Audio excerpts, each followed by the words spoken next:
तो निषाद पार्टी अब अपनी ताकत दिखाने जा रही है और लखनऊ में संकल्प दिवस मनाने जा रही है। बातचीत करने के लिए संजय निषाद जी हैं, उत्तर प्रदेश की राजनीति के एक बड़े चेहरे हैं और निषादों के द पॉलिटिकल गॉडफादर कहे जाते हैं। निषाद जी, क्या तैयारी है 13 तारीख को? कहा जा रहा है कि आपके समर्थक कह रहे हैं रैली नहीं रैला होने जा रहा है।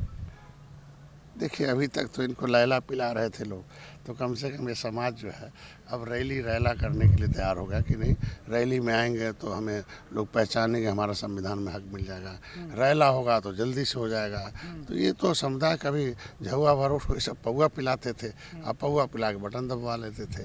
तो अभी कम से कम ये पॉलिटिकल होगा। अब कहता नहीं हमारी पार्टी होगी, और पार्टी ने संकल्प लिया है।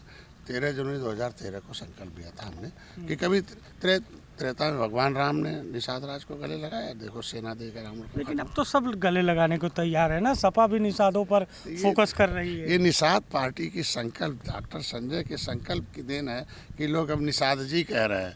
न पहले कहते केवटा मल्लावा बिंदवा कश्यप कहारा कहते थे, इनको अपमानित दृष्टिकोण से देखते थे। वो निषाद पार्टी की देन है कि आज के दिन में यह संकल्पित है। ये संकल्प लिया था हमारे पुरखों ने, अंग्रेजों को भगाएंगे, संविधान बनवाएंगे। तो हमने भी संकल्प लिया कि उजड़ी हुई 578 जातियां हैं पूरे देश में, 193 उत्तर प्रदेश में, इनको विकास की उधार लाएंगे। Criminal tribes act inquiry committee अंथा समयनगर 1949-50 को लागू कराने का संकल्प है। 74 प्रकार की व्यवस्था लागू कराने का संकल्प है। ये लेदरमैन, मिल्कमैन और लेदरमैन अगर कब्जा कर लिया अपनी संख्या से 100 गुना, तो अदरमैन कहाँ चले गए? अदरमैन को लाना है, उनको भी अपना हिस्सा दिलाना है। तो ये जो आपकी रैली है, जो संकल्प दिवस आप लखनऊ में मना रहे हैं 13 तारीख को, क्या बीजेपी पर दबाव बनाने का भी प्रयास है?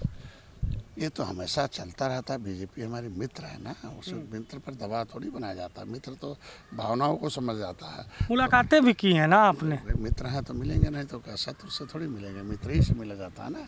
तो आज मिल के एक बात कर रही जाती है कि आज के दिन में हमें पिछली बार हमने जो दिल्ली में मनाया था तो नहीं आ पाए थे किसी कारण पर, तो देखो मीडिया ने कुछ कर सहयोगी दल आ गए। तो इस बार गड़बड़ न हो, इस बार तो कम से कम मित्र है तो आ जाए, कोई न कोई आ जाए तो नहीं हो, आ जाएंगे, बीजेपी के लोग आएंगे। तो मिलके नहीं होता, देना पड़ेगा। बड़े भाई हैं, छोटा भाई तो नहीं। क्या संकल्प लेने जा रहे हैं इस बार के संकल्प? हम तो संकल्प जो लिए हैं तो कितना हमने संकल्प को पूरा किया है, किस तरीके से हम कहाँ तक पहुँचे हैं, ये कार्यकर्ताओं को बताना है।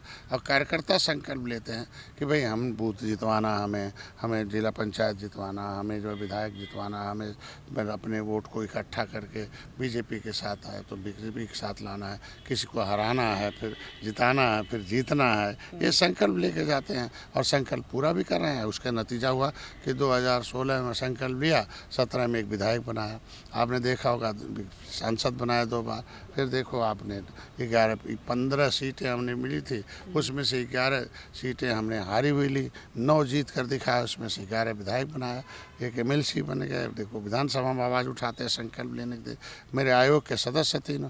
तो आगे आरक्षण कब तक हो जाएगा? तो ये संकल्प है कि आज नहीं कल होगा, धैर्य के साथ रहेंगे। अपर कास्ट को 10% मोदी ने दे दिया, महिलाओं को दिया 33%, लिख कर दे दिया ना। जैसे जब मोदी जब एक निषाद के घर चाय पीकर उसकी दशा देख सकते हैं, तो जिसकी चिंता खुद मोदी करते हों, नज़दीक से जाके सिर्फ कहना नहीं, चाय पी के एक निषाद राज के मंदिर, भगवान राम के मंदिर के उद्घाटन में जाकर, तो जो प्रधानमंत्री जिसको अपने आँखों से दर्द देख सकता हो, प्रयागराज की धरती को निषाद राज की धरती है, 56 फुट की मूर्ति लगाकर एक भव्य जो है पर्यटक स्थल घोषित हो गया निषाद राज। राम के साथ निषाद राज की भी उस मंदिर में मूर्ति लग गई, अतिथि भवन निषाद राज के नाम से होगा।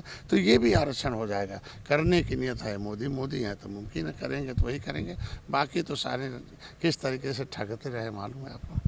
तो बाकी लोगों ने ठगा है, प्रधानमंत्री आरक्षण देंगे, लेकिन 13 जनवरी वो तारीख है जब निषाद पार्टी के राष्ट्रीय अध्यक्ष संजय निषाद दलबल के साथ लखनऊ में संकल्प दिवस मनाएंगे। और कहा यह जा रहा है कि इस दौरान निषाद पार्टी अपनी ताकत दिखाएगी। सहयोगी शिवांशु के साथ अभिषेक शर्मा, लखनऊ।